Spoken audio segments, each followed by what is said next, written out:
시카고 팡스입니다. 한국 사람들의 정서 속에 가장 많이 들어있는 단어는 무엇일까 생각해 봅니다. 고향, 어머니, 겨울물. 아마도 그 중에 하나는 길 아니겠습니까? 저에게도 길에 대한 많은 상념이 있습니다.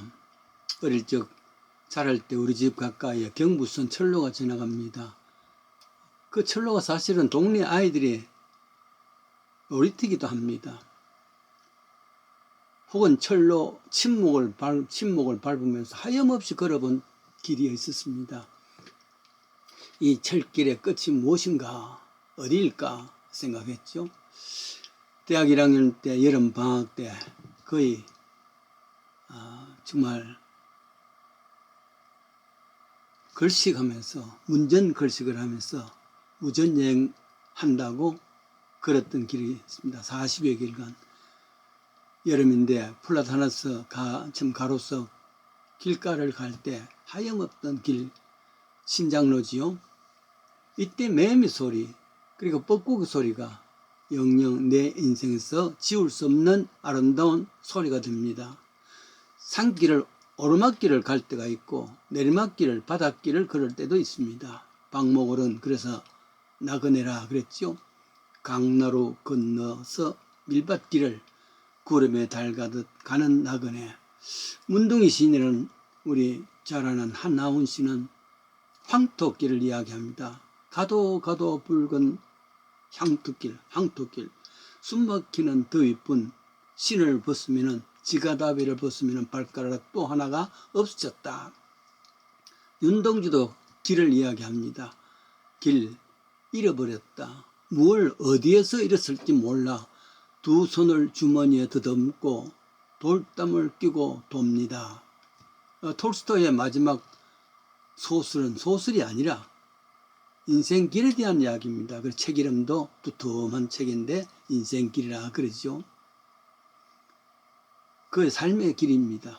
이토록 길로 인해서 많은 생각들을 또 나누게 됩니다. 그런데 이 길 속에서 우리는 중도 만나고 속도 만납니다.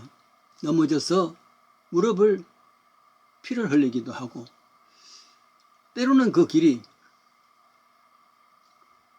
정말 좋은 길도 있지만은 바로 쭉 뻗은 길도 있지만은 가다 보면은 장마로 인해서 끊긴 길도 있고 돌아가지 않으면 안 될 그런 길도 있고 그 길 속에는 기쁜 날도 있고 슬픈 날도 있습니다.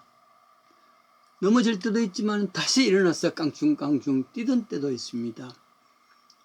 시인 로버트 프루스트의 두 길 사이에 머뭇거릴 때도 있습니다. 산길을 만나면서 망설이는 길도 됩니다. 어릴 적 안소니 긴 주연의 길이라는 이탈리아 영화가 있습니다. 지금도 선합니다.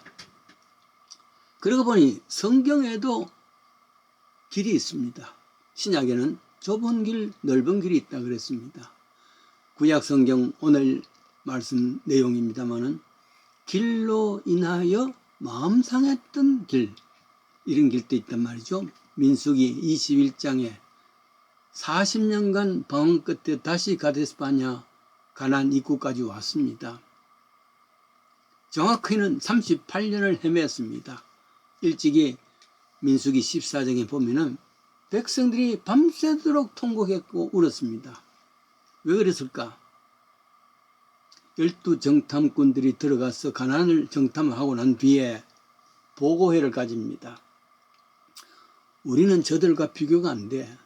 비교한다면 우리는 메뚜기에 불과해. 도저히 정복 못한다. 이렇게 바르게 실제로 그렇습니다. 바르게 보고를 했습니다. 실제로 먼저 거기 서 있는 사람들 철병거를 가지고 덩치가 크고 무기들도 가지고 도저히 정복 못합니다.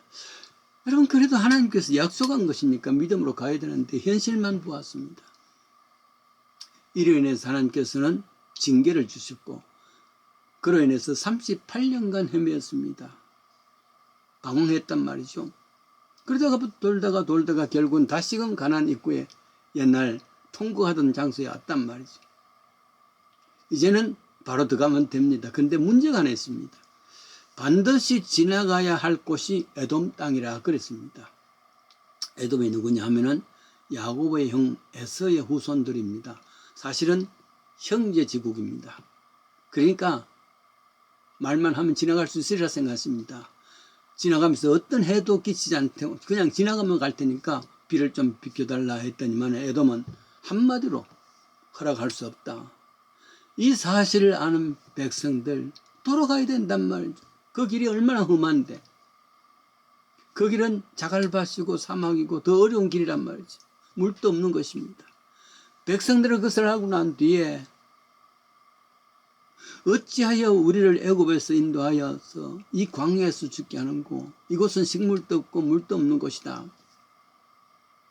그렇게 해서 또 울고 불고 야단이란 말이죠. 그러니까 길로 인해서 저들이 마음이 큰 상처를 받아서 이렇게 원망 불평하는 겁니다. 민수기 21장 7절입니다. 또 14장 1절입니다. 온 회중이 소리 높여 부르짖는 그 상황 38년 전의 일과 지금 똑같단 말이에요. 사실은 38년간 원망하고 불평하는 모습은 하나도 바뀐 것이 없습니다. 똑같단 말이에요. 길로 인해서 이해하고 정복하고 그 길에서 우리가 어떻게 살아날 것인가 하는 것이 아니라 길로 인해서 원망하고 불평하는 것, 이게 민수기에 나오는 이스라엘 백성들이겠습니까? 우리들의 길 아니겠습니까? 이 땅에 살면서 우리도 끊임없이 물론 저들의 원망 불평은 분명히 이해할 수가 있습니다. 연민의 정도 있습니다. 그러나 정말 저들은 길로 인해서 마음이 상한 것입니다. Impatient on the way. 그럼에도 불구하고 성경을 읽으면서 탄식하는 것은 사람은 변치 않는다. 38년 전에 이곳에서 그렇게 야단스럽게 원망 불평하던 것이 38년 후에도 그대로란 말이죠. 때때로 사람을 만나면 아마도 옛날 그대로야. 넌 하나도 안 변했어. 사실은 많이 변했답니다. 주름도 생겼고 머리도 벗겨졌고 그렇게 얼굴이 많이 변해도 보통 니 많이 변했구나 이런 말을 하지 않습니다. 똑같구나. 사실은 똑같은 게 있습니다. 옛날 가졌던 성품, 성격, 그 인격이 하나도 변함이 없는 그대로란 말이에요. 이스라엘 백성들이 그랬습니다. 그것이 어디에서 나타나냐면은 보통 대로 나타나지 않습니다. 길이 험하고 갈 길이 어려울 때에 그때 원망이 나온다는 말이죠. 그게 38년 전이나 지금이나 똑같다는 것. 그랬습니다. 그런데 여기서 한 가지 생각할 것이 있습니다. 뭐냐면은 그 전에 38년 전에는 그냥 원망만 했는데 그래도 38년 이후에는 원망을 하다가 금방 바뀌어져서 모세에게 우리가 잘못했다 회개하는 장면이 나옵니다. 반성이라는 세월을 보냈단 말이죠. 그게 성장입니다. 성품의 변화입니다. 변화라는 것은 다른 것이 아니라 반성할 줄 아는 것. 반성할 줄 모르는 사람은 그건 초보 인생이지. 그러나 살면서 내가 원망하고 불평하고 하는 그 모든 것을 금방 반성할 수 있자면 그만큼 성숙한 인생길이란 말이에요. 미숙한 모습은 38년 전에 있었습니다만 지금은 조금 바뀌었단 말이에요. 이 작지만은 자란 믿음 때문에 모세는 이길 수 있습니다.